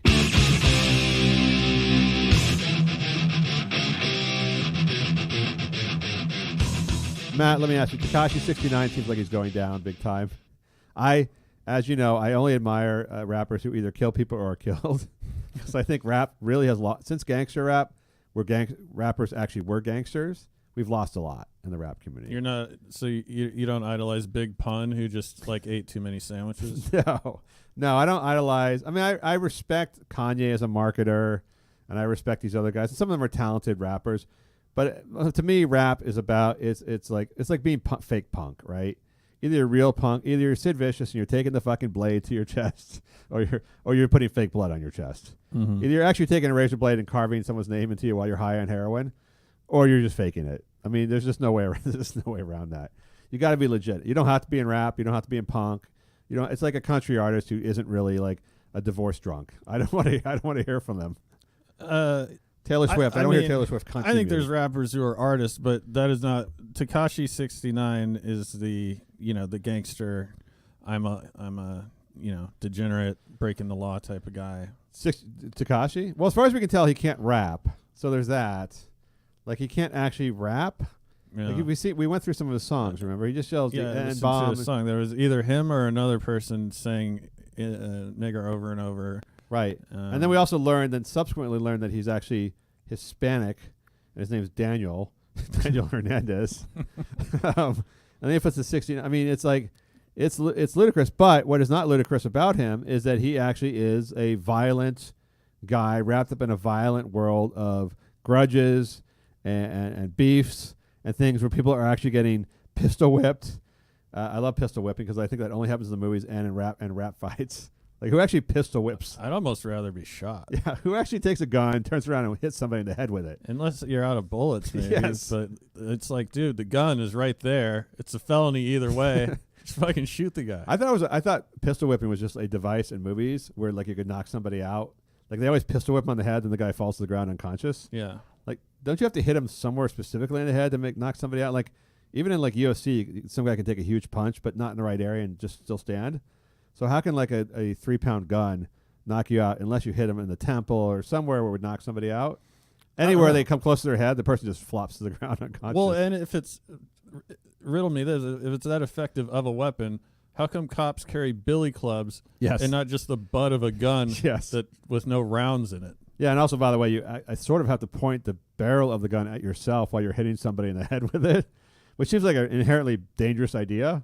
Yeah, because you turn the gun around, it's sort of pointed at you, and you hit the guy with the handle of the gun, and then you knock him out. Meanwhile, the gun could discharge, and you shoot yourself in the face. Yeah, if you need to knock people out, just get like a stun gun or something. Yeah, I think that you're right. They've moved on to pepper spray, stun guns, all sorts of electrostatic devices that seem to work better.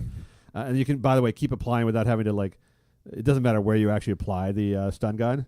It doesn't have to be in the right part of the brain to knock the person out or disable I wonder if anyone's ever beat someone up, like pistol whip someone with the can of pepper spray.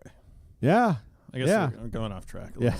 So Tekashi 69, he seemed like he burned out pretty, like a better to burn out than fade away. He got arrested he beat up a kid in a mall for taking his picture. And then there was this weird thing where he got kidnapped by another group and beaten and kidnapped. He was in the hospital. And now he's been arrested for like ordering hits on people. And it looks like he's going away for a long time. And he like posted a video of him getting blown by a 13-year-old girl. Well, that's beside the point. That's like a minor offense. Well, not really. I mean, he's on probation, so. But so now there's videos of him where it's hard to tell if I think he's serious, but it's hard to tell how serious he is when he's ordering other rappers to be killed. It's hard to take a guy that looks like that seriously about anything. But I think he has a death wish. I mean, I think he has a legitimate rap death wish, where like I think he will legitimately get like a submachine gun as a rappers use, stand out of the top of a limousine and start firing at people, which is what rap to me is missing. Those were the good old days. Yeah. When guys actually, like, no one expected to live past 25 in rap. It was just like, if you're 30, you were old, and then you were kind of disgraced because you were still alive. Yeah. Or you were in jail for life. Whereas you could have just toured Europe. Yes. And like a lot of the rappers do now. Yeah. I'm worried that we are rewarding the corporate shill rappers, and we're punishing the actual legit. Like, I think like legit rappers should have like very little things they get put away in jail for, like. You got street justice. Like, we need street justice for street people. Like, if he's actually if he actually is like challenging other people with guns to gunfights, you gotta let him fight, right? It's like, I don't know a lot about rap beefs, but I think everyone wants to kick his ass because Yes. they can tell. I know all rappers hate him and want to kill him, and so he has to hire like, you know. Is it because he's a poser or because he's just fucking talking about killing all of them?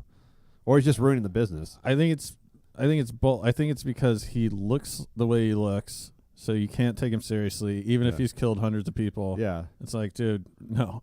Like, I'm not afraid of you. If you threaten to kill me looking like that, I'll just fucking kill you. When you have to walk, and he has to walk around with 10 giant bodyguards, which make him look like he's 3 feet tall. Because I don't think real rappers have 1 or 2 bodyguards. They have a posse who they hang out with. Yeah.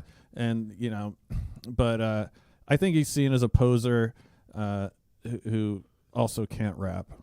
But do you think guys who are ultra violent now Because you can rap and be a poser. Yeah. Do you think they're seen as posers now because the other rappers, like Jay-Z, is not going to get in a gun battle with anybody, right? So he's not, you know, not just because he's made so much money, because these guys are corporate. These guys are entrepreneurial multimillionaires with big marketing companies and media companies. These guys, the minute they get money, they basically leave behind whatever. You know, they still sleep around with women and make babies and shit like that, but they've left behind any violence in their past. I think this guy like upsets that the new normal, which is like fake violence. Which is like, oh, I might get caught with a gun. T.I.'s gonna get caught with a gun or weed or some shit like that. But no one's actually killing each other anymore. And this guy's like ordering hits on people. I think the rest of the corporate hip hop world, which is probably mostly white, is like, yeah, this is gonna ruin everything. So now I think he's gonna be put in jail, probably for a crime he barely committed if he committed the crime, just on shitty circumstantial evidence, because they just want to get rid of him. I think everyone wants to get rid of him. I mean, for some reason he has a following. He has a little following. Yeah, he has a song or two on the Billboard, and he just came to L.A. and he shot a music video. Why he had to come to L.A., I don't know. Probably he just needed more beef material. And does he shoot people, his enemies, in his videos? I don't know. It was somehow Kanye West was in the video, so he's got to get up on this. I think this guy, I don't fucking know, dude. I think he's like a sacrificial, like, I don't know. We need to agree on some guy to fucking hate, and then like he'll either kill himself or like he'll get killed. Well, last year was it Tentacion XXX? I don't know how to learn to pronounce his name properly. Was actually killed. So every now and then there's still a guy killed, but the guys making 99.9% of the money are Drake and Jay-Z and Kanye and all these other guys you can name that I can't name, who are basically doing arena tours or touring Europe, and they're fucking living in wherever West Hollywood. I'm getting like and Drake, who's just a normal. His shtick is that he's just kind of a normal guy who likes to kind of fuck or whatever. But like, I don't know. I'm getting from the corporate rap scene, like they're going full Vince McMahon. Yes. Like we just needed some guy that like makes a statement. Hollywood Hulk. We needed Hollywood Hulk Hogan. Yeah, and just the way he looks, like, not to keep, but that guy is so hateable that everyone's just like, fuck that guy based on his appearance. Like if that guy fucking won a Nobel Prize for like designing new wells in Kenya that saved a bunch of kids, and like he accepted the award looking the way he looks, I'd be like, still fuck that guy. He's a bad person. Like I don't know how he fooled everyone. It ruined it for me when I found out he was like Mexican. It just kind of ruined it for me. Not that you can't be Mexican and I guess rap, but the fact that his whole shtick seemed to be sitting on the stoop, like in fucking Bed-Stuy, like, you know, with his boys, like, you know, with the fucking dreads and the guns and the fucking gold tooth. That seems to be a very, I don't want to get into cultural appropriation, but that seems like a very black urban, you know, sort of cultural setting. And he just, when I found out his name was Daniel Hernandez and he was from Houston, I just kind of, and his family's from Mexico, I just kind of got disappointed in the whole thing. I think there's a lot of appropriation going on and a lot of, you know, the face tattoo thing. All of a sudden, you know, he's not the first guy that has the face tattoos, but he did it the worst. Yes. Like he went the furthest with it. But that's sort of the gold, all the teeth and the rainbow thing, and then yelling N-bombs in all his songs and talking about. Yeah, I just think they pulled out. I mean, like on American Idol, they'll find a crazy person and they'll come and do their audition and they'll start dancing around and everyone makes fun of them because they're crazy, hoping they got strip search first, and then that person goes away. And I don't know. That's kind of what I feel like. You think you think he makes money? He has to because he has. It's all I'm sure it's all stolen from him, but he must generate money. I would have said no, but I actually checked the Billboard charts, and he has one or two songs on the chart. I mean, he's obviously not like loaded, but he's definitely making enough money to, die sooner. I think he's going to jail on a bad beef. I'm just worried that rap is now finally dead. If the guy is actually willing to kill people, he needs to linger for a while. They cannot put him in regular white man jail. There needs to be rapper justice. We need a rapper justice. Imagine if like the guys who killed Tupac just went through a trial. That would have been really shitty. Nobody wanted that. Yeah. If Biggie and they all went through like a long 18-month trial, it would have been sucked. That would have sucked. So it was Vegas justice and LA justice on the streets. That's what I wanted.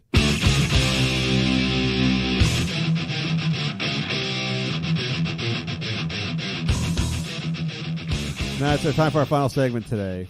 Panties in a bunch. About the Rogers brothers. How many Rogers brothers can you name? It's time to forget about those Boy Scouts and head on over to patreon.com/Last Men on Earth. Creepy Pedo Voice commands you. All right, Creepy Pedo Voice. That's quite enough. That's starting to freak me out every week. Matt, you have something you wish to pimp and promote for the show? MattRalston.net, Instagram at the Matt Ralston. I like that you're watching like a sort of semi-beta male car commercial that moved you to write. Must have angered you so much. So because I've had this type of shit happen, not on the same scale. I've bought something for a chick, and then somehow I turn into the asshole, and I'm just picturing myself buying a truck. I think that's what pissed you off the most. She got him a Fitbit, he got her a car. And he couldn't even keep his own truck. No, he couldn't keep his own. It was like a cuckold in the car buying process. I'm like, fuck you. Like, I don't know. I just don't. Have you ever, I identified with that dickless man to some degree. Have you ever heard of a guy buying a brand new car for a woman before? Outside of like a celebrity rapper, sport athlete or something? Have you ever known anyone who's bought a woman a brand new car? Like just surprise, here's the car. Like, dude, you know how hard it would be to actually pull off a surprise with a car? Like, well, you could go buy. I mean, if you had $60,000 in cash lying around, you go buy a car and put it in the driveway. Oh, okay. And then when you're at the Lexus dealer, be like, can I get one of those giant bows? Yeah. And they're like, what are you, a fucking moron? Are you retarded? No, sir, we don't carry those. Then you can spend the next, week of your life driving around looking for the giant bow. Then you got to drive it, and she's texting you like, are you cheating on me? And you're like, no. Like, fuck, now I'm taking the car back. I don't know. No one would ever surprise their spouse with a car. No. Unless it's like, okay, the owner of the Clippers with his I think I've seen it happen with teenagers, like their first car.